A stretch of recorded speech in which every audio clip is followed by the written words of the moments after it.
Xerophytes are those plants which are called as the ephemerals. Ephemeral word stands for a short duration of time. So that means these plants are very intelligent. What they have done is that they only grow, that means seed undergo germination, and then quickly after few weeks of growth they will produce flowers and then they will die. So such plants are called as drought escapers because they escape that portion of the time in calendar or in the year when it is going to be very dry condition. So they only come during the brief rainy season, and then they will finish off in the form of seeds. They wait for the right conditions to come back, and that is the next year's brief rainy season.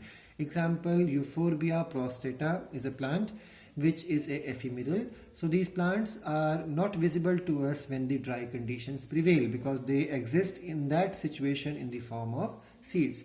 Second type of plants are the annuals. Now we all know annuals are those plants which finish their life cycle within a season or within a year. So these plants are not drought escapers, but they are drought evaders. So they try to evade drought condition because they are supposed to live. They germinate and they grow during the rainy season or a brief rainy season, and just after the rainy season they continue for few more days and then they are gone. So they germinate, they grow during rainy season, use complete amount of rainfall water whatever they get, produce flowers and seeds, and they will finish this process of sexual reproduction within few days or weeks of the finishing of the rainy season. So they ephemerals are available as plants up to the rainy season, but annuals will be visible even after few weeks of the rainy season gets over. For example, Echinopsis, a plant which belongs to the sunflower family. Then the third category of plants are the succulents. Succulents are the real drought resistant plant because they are able to save water inside them. It could be in the form of leaves storing water, so leaves will become swollen. It could be in the form of the roots becoming swollen to save water. It could be in the form of the stem doing the same process or the branches. So such plants are able to survive during the drought condition because they store water for the dry conditions. Such plants perform CAM pathway, which we have discussed already in the 11th class. Carrasolucian acid metabolism is the full form of the CAM. And such plants open their stomata at night time and close during daytime, and they perform something similar to C4 cycle. And but the only difference is in C4 plants you have two types of cells, bundle sheath and mesophyll cells. But in the case of the CAM pathway plants, same cell performs two activities. One activity at the night time when it absorbs stomata when it absorbs carbon dioxide because stomata is open, and then they perform the reduction of the carbon dioxide or food formation during the daytime when the stomata is closed.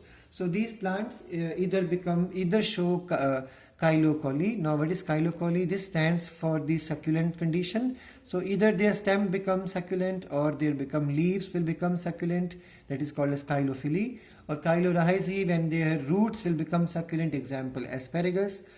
And we all know cheilophily, example bryophyllum. Cheilocholy, example we all know about the plants in which the stem becomes thick like a cactus. Then we have phylloclades, which you have already covered in the 11th class, cladode, which you have already covered in the case of the 11th class. So these are the adaptive structures that they store water inside and become green in color and photosynthesize. The fourth category of plants are the non-succulent drought endurers. So these are the plants which do not escape drought, which do not evade drought, they do not resist drought, but they are supposed to withstand. So they won't store water inside for the tough season. They simply remain dry, but still they will survive. So these are the real or true xerophytic plants. So the true xerophytic plants are those which do not escape as seed formation or which do not save water for the tough season, but they remain dry, are the real type of xerophytes. For example, prosopis. For example, tamarix, acacia, nerium, caparis are the various scientific names of plants. And how do they survive the dry condition is because they have capironin proteins required for the heat shock, as well as they have proline and other such type of salts or components or solvents or solutes which are supposed to be causing osmotic water potential to be developed. So these plants are able to survive because of these adaptations. That's why they are also called as phreatophytes, or also called as drought endurer plants.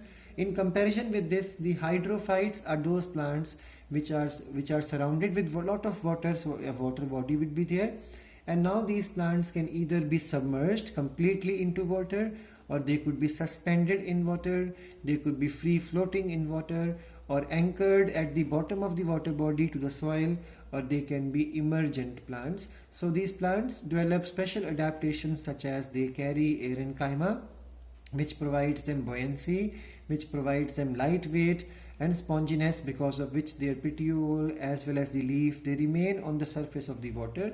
For example, water lilies. Then we have the topic of the root pockets.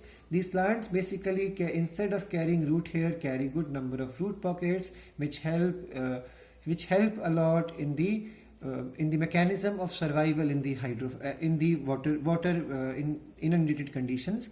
Then we have the root hairs, which are absent in these plants because root hairs are not required, and the very simple reason is because they are already filled with water everywhere, surrounded with water. So root hair is of no use in such plants. Then we have the concept of heterophily in these plants. Heterophily is the concept of developing more than one type of leaf through the life cycle of an organism or a plant. So heterophily topic we have already covered in the 11th class, that there are 3 types of heterophily: habitual, environmental and developmental. So hydrophytes are environmental type of heterophilous plants, because they develop those leaves which are submerged in water. They will become dissected or differently shaped when compared to those leaves which are above the surface of water. Then hydrophytes also carry inflated structures, which will help them provide buoyancy and help them to stay on the top of the water body to absorb good amount of water. They are also covered with mucilage, which provides them protection against the decaying effect of wetting by the water. And generally roots are absent in these plants, or if they are present, they are poorly present or developed roots.